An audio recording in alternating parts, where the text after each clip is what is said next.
పశ్చిమాసియా యుద్ధ ప్రభావం భారత్పై తీవ్రంగానే పడుతుంది. ప్రధానంగా ముడి చమురు ధరల పెరుగుదల, ఎగుమతి దిగుమతులపై ప్రతికూలత, సరఫరా గొలుసు దెబ్బతినడం వంటి సమస్యలు ఎదురవుతున్నాయి.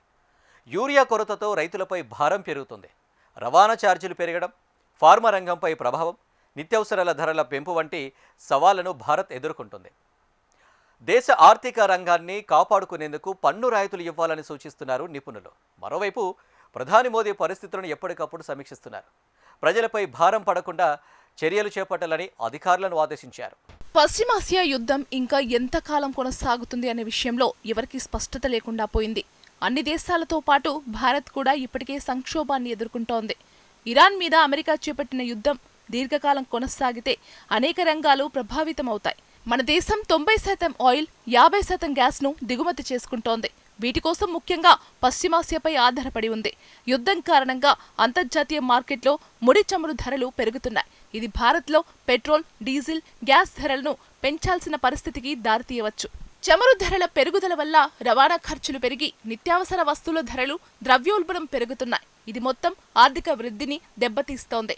హర్ముజ్ జలసంధిలో యుద్ధం వల్ల నౌకల రాకపోకలకు ఆటంకం కలగడం, సముద్రపు బీమా ఛార్జీలు పెరగడం వల్ల భారత ఎగుమతులు, ముఖ్యంగా వ్యవసాయం, వస్త్రాలు తగ్గే ప్రమాదముంది. రాబోయే జూన్ మాసంలో మనకు ఎరువులు ఎక్కువగా అవసరమవుతాయి. ఇప్పటికే యూరియా, ఇతర ఎరువుల దిగుమతులు తగ్గడం వల్ల రైతులు ఇబ్బందులు పడుతున్నారు. ఎరువుల ధరలు పెరిగి రైతులపై అదనపు భారం పడే అవకాశముంది. దీంతో పంట సాగుకు ఆటంకం కలుగుతోంది. హర్ముజ్ జలసంధిలో రవాణా నౌకలకు ఆటంకాల కారణంగా గల్ఫ్ దేశాలకు బాస్మతి బియ్యం, ఆక్వా ఉత్పత్తులు, మిర్చి ఎగుమతులు నిలిచిపోయాయి. దీనివల్ల ఏటా దాదాపు 1000 కోట్లకు పైగా వ్యాపారం నష్టపోయే అవకాశముంది. హైదరాబాద్లోని ఫార్మా కంపెనీలు ఔషధాల తయారీకి అవసరమైన ముడి పదార్థాల కోసం గల్ఫ్ దేశాలపై ఆధారపడతాయి. సరఫరా ఆగిపోతే మందుల ధరలు 25% వరకు పెరిగే అవకాశముంది. 1-2 వారాల్లో యుద్ధం ముగిస్తే ఎరువుల దిగుమతుల్లో ఎలాంటి ఇబ్బంది ఉండదు. అయితే ఈ ప్రభావం మరో 3-4 నెలలైనా ఉండే అవకాశముందన్నారు ప్రముఖ రాజకీయ, ఆర్థిక విశ్లేషకులు డాక్టర్ పెంటపాటి పుల్లారావు. ఇలాగా పశ్చిమాసియా యుద్ధం సాగుతూ ఉంటే భారతదేశం మీద న్యాచురల్గా ధరలు పెరుగుతాయి. ఫ్యాక్టరీలు అన్నీ కొద్దిగా తక్కువ పనిచేస్తాయి. ఆర్థిక వ్యవస్థ స్పీడ్గా వెళ్ళదు. ఈ డిమాండ్ తగ్గిపోతుంది. అన్ని రంగాలకి తప్పకుండా ఇంపాక్ట్ వస్తుంది. ఎందుకంటే మనం పూర్తిగా ఆధారపడ్డాం పశ్చిమాసియా నుంచి చమురు కోసం, ఫర్టిలైజర్ కోసం. దీని మీద ఇమ్మీడియట్గా అక్కడ ఆగిపోయింది కాబట్టి ఇంపాక్ట్ వస్తుంది.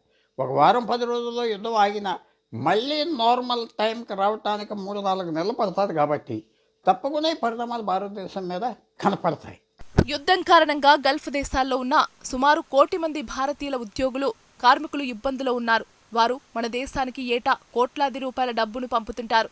యుద్ధం కారణంగా ఈ ప్రాంతంలో ఆర్థిక మందగమనం ఏర్పడితే ఆ నిధుల రాక తగ్గి దేశీయ కుటుంబాలపై ప్రభావం పడుతుంది. త్వరగా యుద్ధం ముగిస్తే ఈ డబ్బుపై అంత ప్రభావం ఉండదు. దుబాయ్ నుంచి వచ్చిన వారు అక్కడ సమస్య అంతగా లేదని తిరిగి వెళ్లారు. అయితే ఇతర దేశాల నుంచి ఎవరూ తిరిగి రాలేదు. ఎక్కువ రోజులు యుద్ధం జరిగి వీరంతా భారత్కు వచ్చేస్తే అప్పుడు ఎక్కువ ప్రభావం ఉంటుంది. కాగా యుద్ధం కారణంగా కష్టాలను ఎదుర్కొంటున్న ఆర్థిక వ్యవస్థను ఆదుకోవాల్సిన బాధ్యత ప్రభుత్వం మీద ఉంది. ఇందుకోసం కనీసం ఏడాది కాలం పాటైనా జీఎస్టీతో పాటు ఇతర పన్నులను కొంతమేర తగ్గించాలని పెంటపాటి పుల్లారావు సూచిస్తున్నారు. కానీ భారతదేశం చేయవలసింది ఏంటంటే ఇలాంటి సమయంలో జీఎస్టీ ట్యాక్సెస్ తగ్గించాలి, మిగతా పన్నులు తగ్గించాలి. ఎందుకంటే ఈ 12 సంవత్సరాలు చమురు ధరలు తక్కువగా ఉండినా ప్రభుత్వం ఎక్కువ పన్నులు వేసింది. కాబట్టి ఇలాంటి సమయంలో ప్రజలకు రిలీఫ్ ఇవ్వాలంటే ఆ జిఎస్టీ, ఆ ట్యాక్సెస్ తగ్గిస్తే ప్రజలు తట్టుకోగలరు. తప్పకుండా షార్టేజెస్ కొంతవరకు వస్తాయి. అది ప్రభుత్వం వర్కౌట్ చేయాలి. ఇతర ప్రాంతాల నుంచి ఆయిల్, చమురు అన్నీ తేవాలి. ఇంకా ఆలస్యం లేకుండా చేయాలి.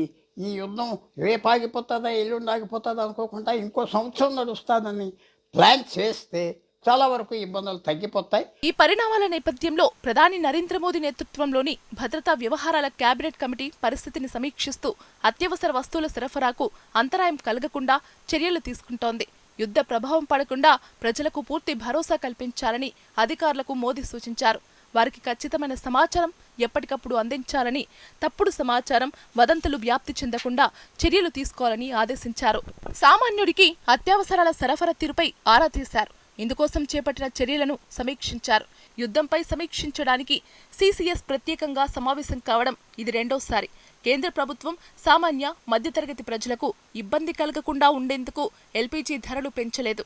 ఆహార పదార్థాల నిల్వలతో పాటు రవాణా ఖర్చులు పెరగకుండా ప్రభుత్వం చర్యలు తీసుకుంటోంది.